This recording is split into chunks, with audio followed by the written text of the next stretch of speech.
Hello and welcome everyone back to another brand new video on MotoGP 22. Today we are finally starting the 9 season 2009. Bit of a weird way to name it, 9 season 2009, but regardless we're going to jump in. First off, we're going to just watch the prologue. I'm going to watch it and stay quiet and just leave you enjoy it.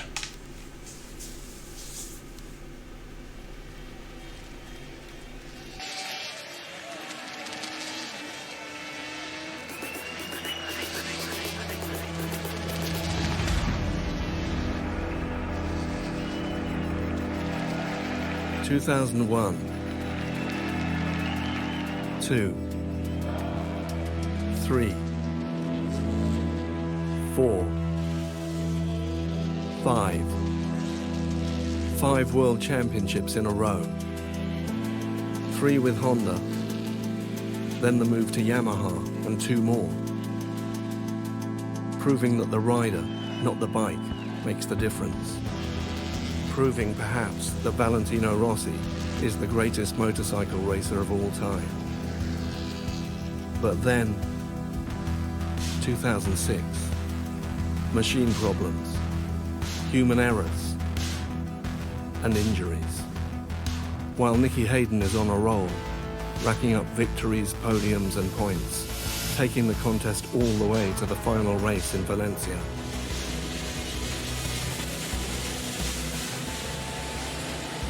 Holding his nerve to the end, the Kentucky kid seizes the crown as Rossi slips and falls. Loser. Well, what is it that racers say about second place?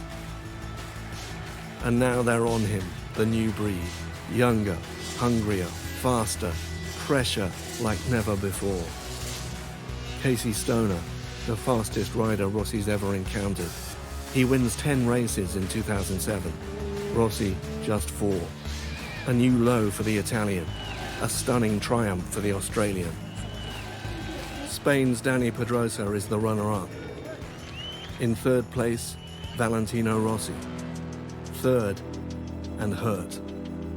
3 broken bones in his hand after a vicious crash in practice for the final race, caused by a machine problem. He makes it to the start in Valencia, but not to the finish. Another machine problem. Adding insult to injury, Yamaha signs Jorge Lorenzo as their second rider for 2008. For the future, in other words. Now the enemy is in the building. Lorenzo arrives in the Yamaha garage to find that Rossi's had a wall built down the middle of it to shut out his so-called teammate. But he can't build a wall on the track. Lorenzo takes pole at his first MotoGP race in Qatar. Easy. He's on the podium at the second race in Spain and wins the third in Portugal. Easy. And then he crashes. And crashes. And crashes.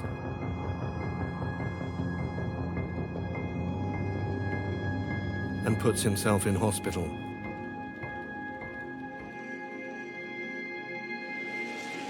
But Casey Stoner is still there. After some teething trouble with the 2008 Ducati, the reigning world champion is going faster than ever. A 3-win blitz in mid-season, blocking Rossi's title charge. Time to fight back. Laguna Seca. A duel in the California sun. As close to a fist fight as you can get on a motorcycle. Some of the passing manoeuvres were maybe a little bit too much and past the point of fair or aggressive. We make a lot of overtaking, quite aggressive, but we never touch each other. My style to race is try to never give up. Anyway, I enjoy the battle. Stoner and his team don't like it, but everybody else does. The Australian falters. 2 crashes at Brno and Misano.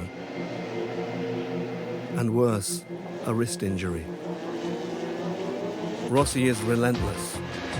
He wins 6 of the remaining 8 races. Stoner too.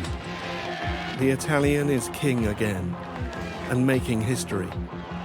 Only one rider, that other Italian god Giacomo Agostini, has ever recaptured the crown after losing it 2 years in a row.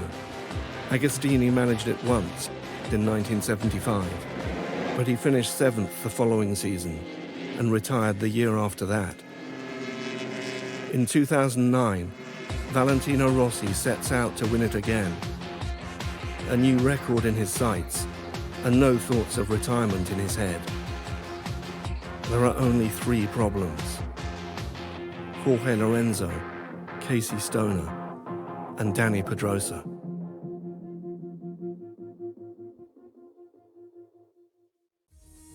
That is simply the best way to set up this game mode. I know it's a bit long, but man, how much detail does it go into, and it really sets it up so well. You might have seen my comments when I had the preview build.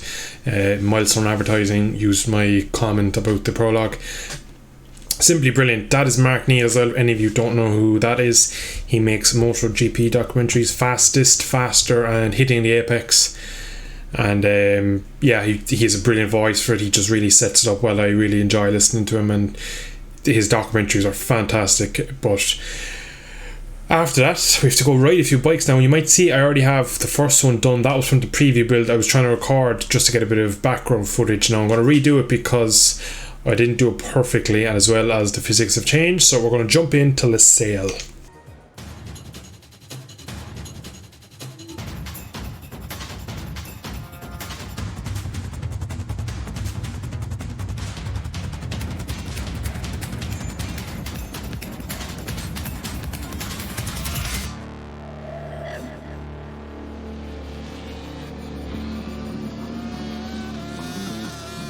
It's time to go racing, and Casey Stoner is ready. He had an operation to fix his wrist in November. He's on an all-new Ducati. He was fastest at the pre-season test in March. And now he's qualified half a second clear of Rossi. But he does have one worry. This year the fuel allowance for the race has been cut by 1 litre. Ducati are not totally sure that their bike will make the distance. Stoner makes a lightning start, then improvises economy mode. Beginning the race, I was trying to run more corner speed and keep the bike flowing in a higher gear so we didn't use so much fuel. With 10 laps to go, Stoner is 2 seconds ahead of Rossi. We know that Stoner is very fast from the beginning. For one part of the race I was able to go like him, but not for all the race distance. What Rossi doesn't know is that Stoner has been riding conservatively. With 7 laps to go and fuel enough in the tank, the Australian shows Rossi what he can do.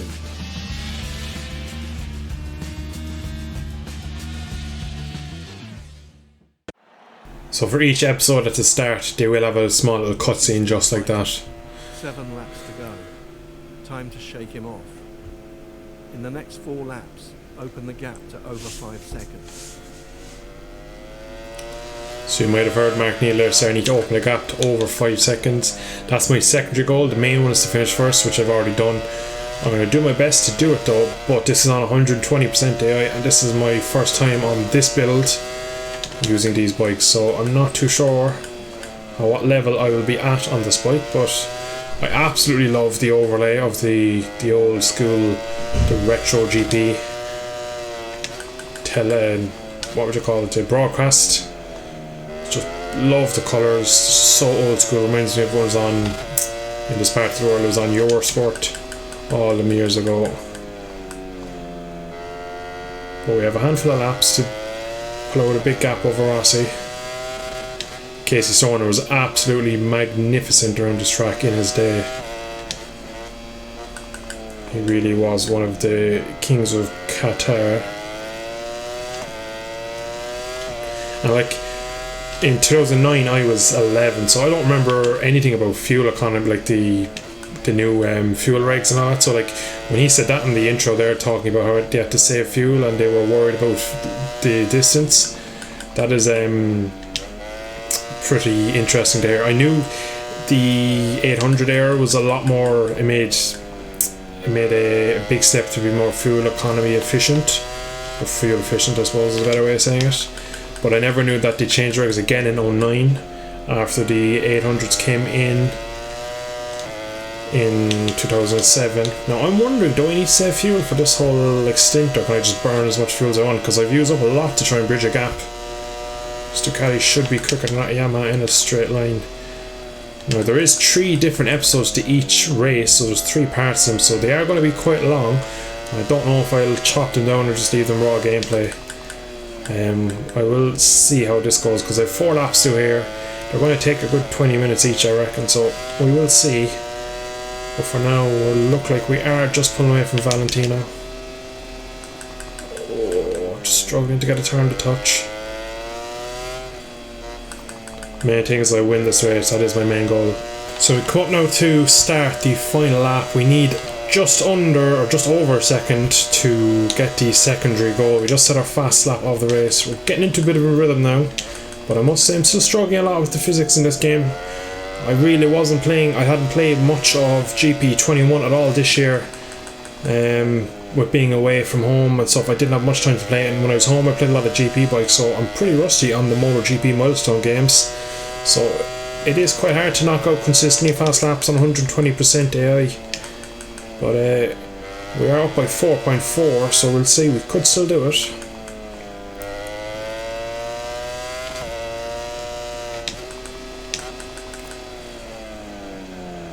Deep in here though. Qatar is not a personal favourite track of mine.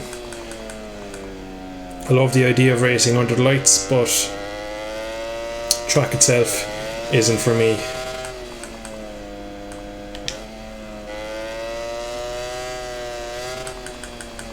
It's up at 4.7, it's going to be close.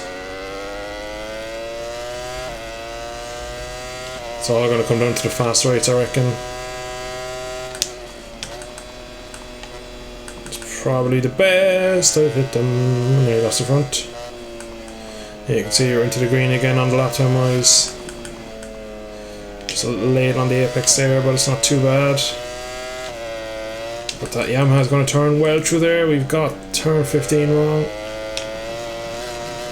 Up to power 3. We're going to have to use the Ducati through the line. Gonna have to hope that the GP9 will do the business. Off the line, 4.8. It's not going to be enough. Or is it? No, it's just not enough, unless he loses out on the straight, but it's going up to 5 seconds. Oh, almost did. I think it was only maybe a quarter of a tenth we lost that one by. So, on to the next one. Not a great start. Stoner and Caparossi are ahead of you going into turn 1. Then Lorenzo goes past. Fight back to second and go after Stoner. We get to ride as the main man. It'll be interesting to see how this Yamaha feels after riding that. Oh, traction control really killed my drive. Christian Vermeulen behind me.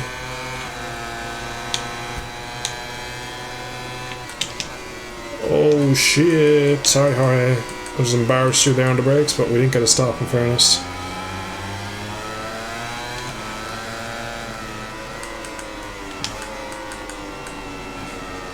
How many laps do we have? Just 2 only.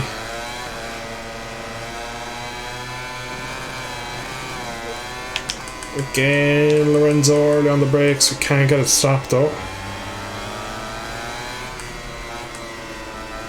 To the hairpin maybe.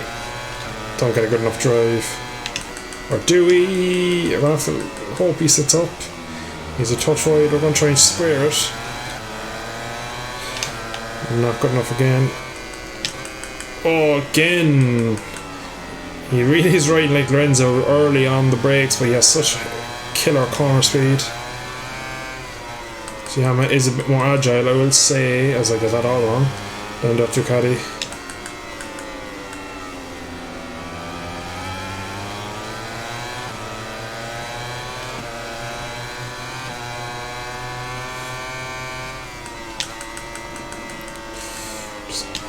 that wrong again though. It's quite hard when you're trying to push to pass someone.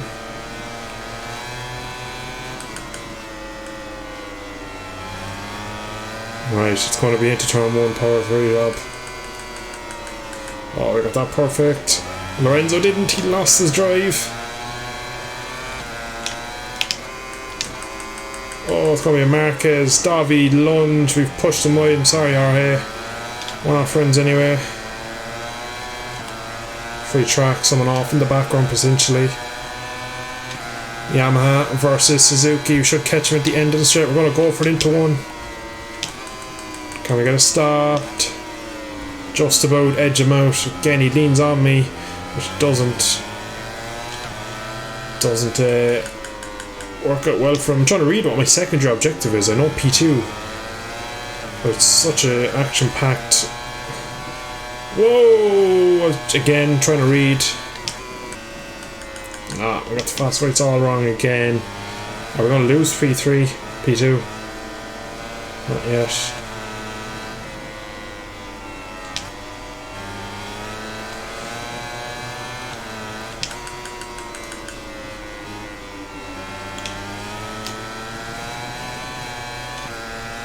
So we're going to come down to what I can do in STONER slipstream. Really square off this last corner if I can. Going to be 0.7, 0.6. Not going to be enough for the secondary objective, but across the line we again have passed our main one. But it's proving quite difficult to get them both in the one race. But let's move on now to the third and final episode of round 1. Lorenzo slips back to 5th behind Capirossi and Dovizioso. He knows he can go faster. It's a confidence thing. Under new rules, the bikes are now all on Bridgestone tyres. Rossi and Stoner were already on Bridgestone in 2008, but Lorenzo was on Michelin. The Spaniard is still getting used to the Bridgestones. They behave a little differently at the limit, and it's a knife edge where the rubber meets the road. STONER and Valentino, they are a little bit stronger than us. They are more experienced with the Bridgestone tire, and we are still improving. But now's no time to play it safe. 5th place is not okay.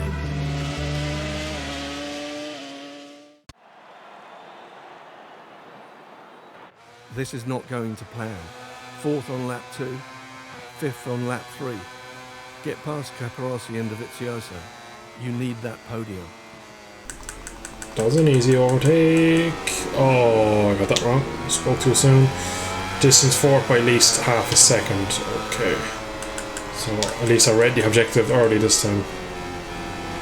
Oh, I have 4 laps to do. This should be comfortable. So it looks like I'm going to have a... Oh, it just says that Davi loses a front. And that means I'm going to more than likely complete the secondary objective, but now I need to go catch Capirossi. Just at the change direction, he took the front. That was a different crash. You don't really see that in these games. That must be a new sort of animation that they crashed themselves. Good to see though.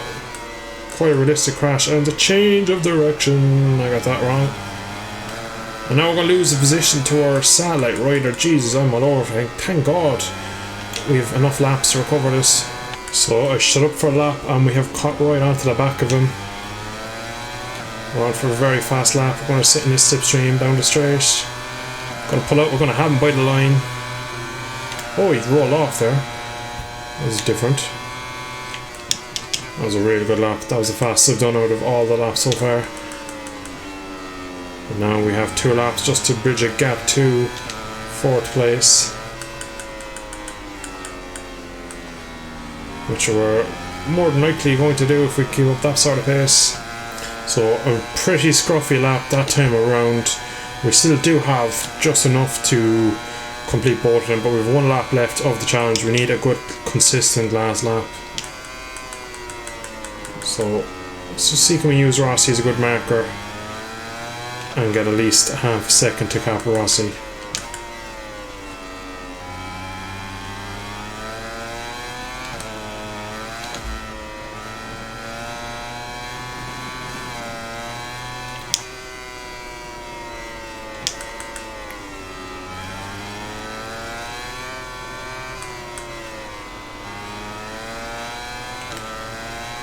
He's still there, but we 0.8 over him.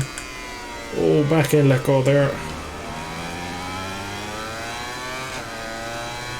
Now it's over second. We should have enough barring any silly mistakes. 2 corners to go, and we'll do our first double. Yeah, should be done now. Just keep the rubber side down in this corner, and we have completed it.